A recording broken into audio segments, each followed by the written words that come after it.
Aksidenteng nahawakan lang ng dalaga ang kanyang payong ng kanyang matalik na kaibigan, ngunit hindi niya inaasahang magagalit ito kaagad. Para makaganti sa matalik na kaibigan, pagbalik niya sa dorm ay hinubad niya ang kanyang medyas at isinulat ang pangalan ng kanyang matalik na kaibigan sa talampakan. Kaagad pagkatapos noon, ginamit niya ang kanyang paa sa pagtapak sa sahig, dahilan upang makatagpo kaagad ng kakaiba ang kanyang malapit na kaibigan sa ibang lugar.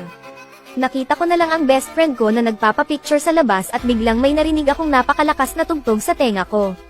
Bago pa siya makapag-react ay umiinit na ang ulo ng best friend niya.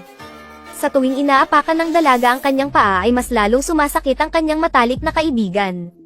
Kaagad na baliw ang matalik niyang kaibigan, dumudugo ang ilong, tenga, bibig at saka bumagsak sa lupa.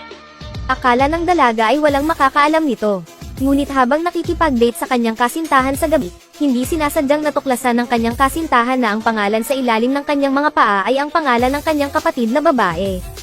Sa takot, mabilis na tinanong ng lalaki ang dalaga kung bakit niya ginawa iyon, ngunit ang sabi ng dalaga ay ang kanyang kapatid ang unang nangbuli sa kanya. Nang mga sandaling iyon ay biglang nagring ang phone ng nobyo ng dalaga. "Halika at iligtas mo ako, pakiusap." Nang marinig niya ang mahinang pagsigaw ng kanyang kapatid sa telepono, agad siyang nakipaghiwalay sa nobyo. Napagtanto din ni Anong ang kabigatan ng sitwasyon sa mga oras na ito, mabilis niyang kinuha ang telepono para humingi ng tawad sa matalik na kaibigan. Ngunit natuklasan niyang nag-livestream ang kanyang matalik na kaibigan, at patuloy siyang nagbubulungan na nakakita siya ng multo.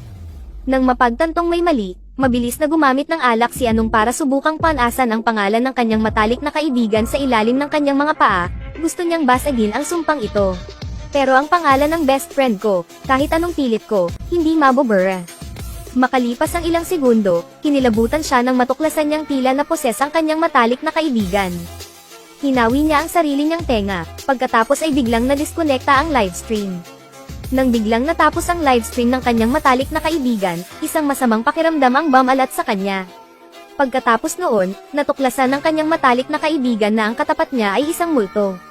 Pagkatapos, parang sinapian, kumuha siya ng cable ng kuryente at ipinulupot ng mahigpit sa kanyang leeg.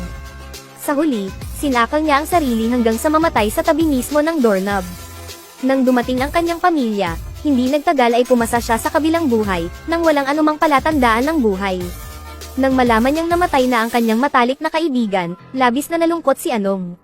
Hindi siya makapaniwala na gusto lang niyang kulitin ng kaunti ang malik na kaibigan, ngunit ito ay magiging sanhi ng kanyang kamatayan.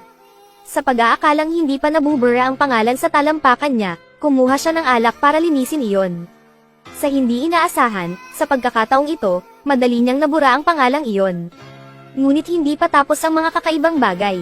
Nang gabing iyon ay mahimbing na natutulog si Anong, biglang lumitaw sa kanyang binti ang pangalan ng kanyang matalik na kaibigan. Sa susunod na segundo ay hinayla siya palayo ng isang misteryosong enerhiya sa pakiramdam na parang may mali, mabilis niyang nilinggan ang kanyang mga paa upang matuklasan ang pangalan ng kanyang matalik na kaibigan. Sa sobrang takot ay mabilis niya itong pinunasan gamit ang kanyang kamay, ngunit hindi pa rin ito umubra. Nang hindi na niya alam ang gagawin, biglang may nakakaawang sigaw ng aso sa labas. Nagtataka, mabilis siyang lumabas upang tingnan ang nangyari sa hindi inaasahang pagkakataon.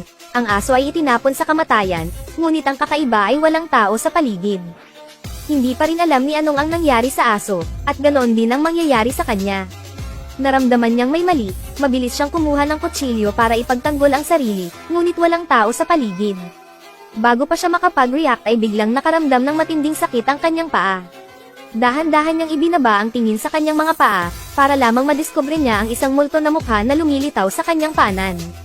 Natakot siya sa eksenang iyon. Sa isang kagyat na sitwasyon, mabilis niyang ginalutan ang kanyang binti at nagplanong umalis sa nakakatakot na lugar na ito. Walang kamalay-malay na siya ngayon ay sinusundan ng ilang masamang puwersa, at ang naghihintay sa kanya ay kamatayan. Nang nahihirapan siyang makarating sa storage room, bigla siyang hinayla ng isang kamay sa kanyang bukong-bukong. Lumingon si Anong at natulala, dahil ang matalik niyang kaibigan nakamamatay lang. Nakiusap siya sa kanyang matalik na kaibigan na iligtas ang kanyang buhay, ngunit hindi siya pinatawad ng kanyang matalik na kaibigan. Kinaumagahan, lumitaw ang mga mantsa ng dugo sa sahig. Nang matuklasan siya ng kasambahay, nakahandusay siya sa sahig. Sa hindi inaasahang pagkakataon, ang dahilan kung bakit nakatagpo si Anong ng mga kakaibang bagay ay dahil sa kanyang dating nobyo. Isinulat kasi ng dati niyang nobyo ang pangalan niya sa talampakan, at gumamit ng kulam para isumpa siya. Mahal na mahal pala ng dating nobyo si Anong, pero mas mahal niya ang kapatid. Upang ipaghiganti ang kanyang kapatid, lihim niyang isinulat ang pangalan ni Anong sa talampakan ng kanyang mga paa. Dapat sabihin na ang kalikasan ng tao ay nakakatakot.